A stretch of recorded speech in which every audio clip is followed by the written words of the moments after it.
This is the story of the slave trade between Europe and Africa, a tragic tale of coastal villages raided and men, women and children carried off into captivity, loaded onto ships, taken to be sold as slaves in another continent and never seeing their homes again.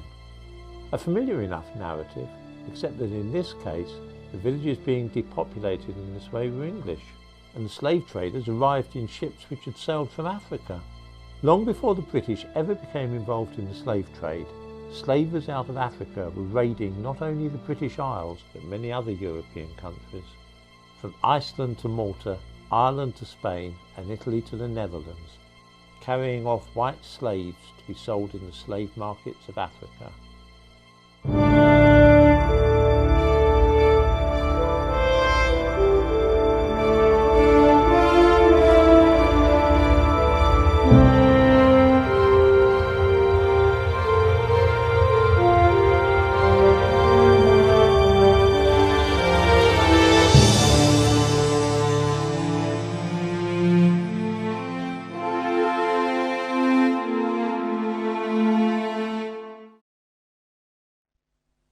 During the 1970s, the British held hundreds of political prisoners behind barbed wire without charge for years on end. This could have been embarrassing, putting people in mind of South Africa and the Soviet Union, had we not decided to call them internees instead of political prisoners. This solved the problem so well that even to this day, many people don't know anything at all about the political prisoners of the 1970s held in Britain. The same thing with Barbary pirates. The word pirate is faintly comical, bringing to mind Long John Silver, Captain Hook, even Captain Pugwash. Pirates raised the skull and crossbones flag and hunted for treasure, didn't they? The Barbary pirates were actually after people, white Christians specifically, who could be sold as slaves in Muslim countries. Here are some white slaves in Africa during the 17th century. There was a very old tradition of slavery in Africa, long before the coming of Europeans. Black empires enslaved neighbouring nations, various tribes made slaves of outsiders, the Arabs took black people for slaves, and sometimes the other way round. Slavery was an old African tradition, and it is not to be wondered at that it flourished on what became known as the Barbary Coast. Of course, everybody knows about Europeans going to Africa and taking the people off into slavery. It's taught in schools. White slavery is not so well known. The Barbary Coast was named after the Berbers who originally lived there and included countries like Algeria, Tunisia and modern-day Morocco. From ports there, Muslims set off to Europe to seize as many white Christians as they could for the slave markets of North Africa. How extensive was this trade? Was it a trifling affair of a few hundred people here and there? Hardly. The island of Gozo, part of modern Malta, was attacked in July 1551 and the entire population of 5,000 people taken off into slavery. This was a serious problem for Europe, especially the Mediterranean countries, but also for Britain and even Iceland.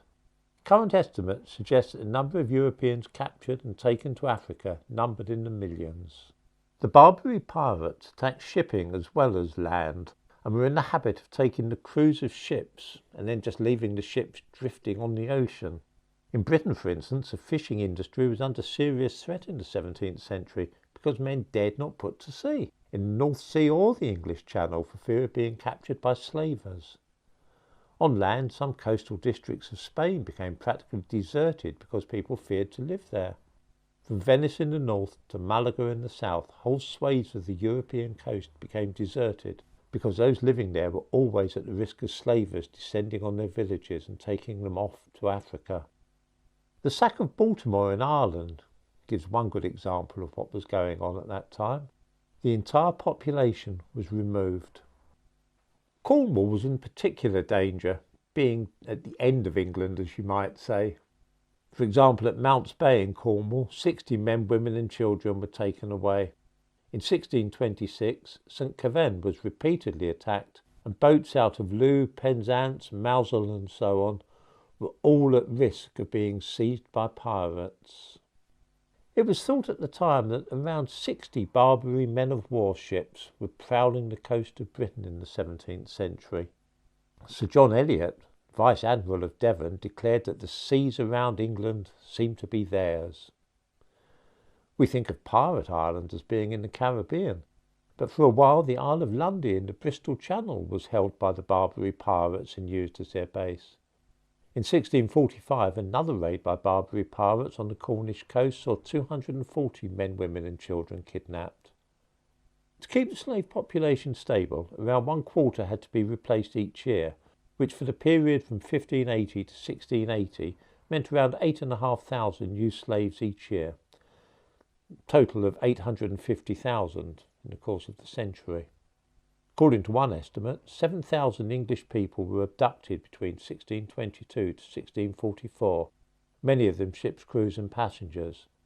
But the corsairs also landed on unguarded beaches, often at night, to snatch the unwary. This was a huge business. The Muslim world needed galley slaves, they needed labourers, they needed people to guard harems, all sorts of people, and they preferred to use Christians rather than Muslims for this.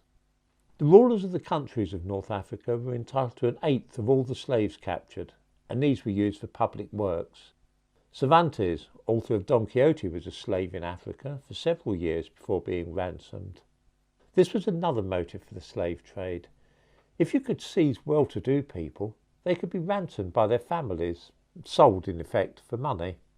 The rise of the British Navy was in part due to the efforts to combat the Barbary pirates' depredations on the shores of Britain. Samuel Pepys mentions this in his diary. He says, "I went to the Fleece Tavern to drink, and there we spent till 4 o'clock telling stories of Algiers and the manner of the life of slaves there.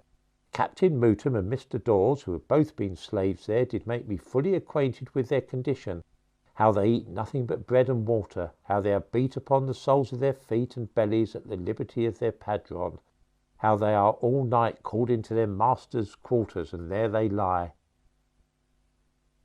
The conditions of the white slaves in Africa were sometimes worse than those of the black slaves in the Caribbean and America. Some were routinely castrated to create eunuchs to guard harems. Others were kept as galley slaves, not setting foot ashore for years on end. The ill treatment of these slaves in Africa was a matter of great concern in Europe.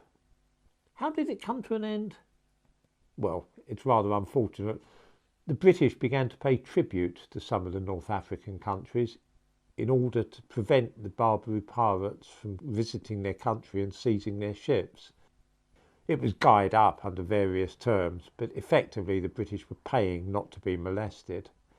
This all came to an end for American ships with the American Revolution. They no longer enjoyed the protection that the British had, and so several American merchant ships were seized by pirates in the Mediterranean.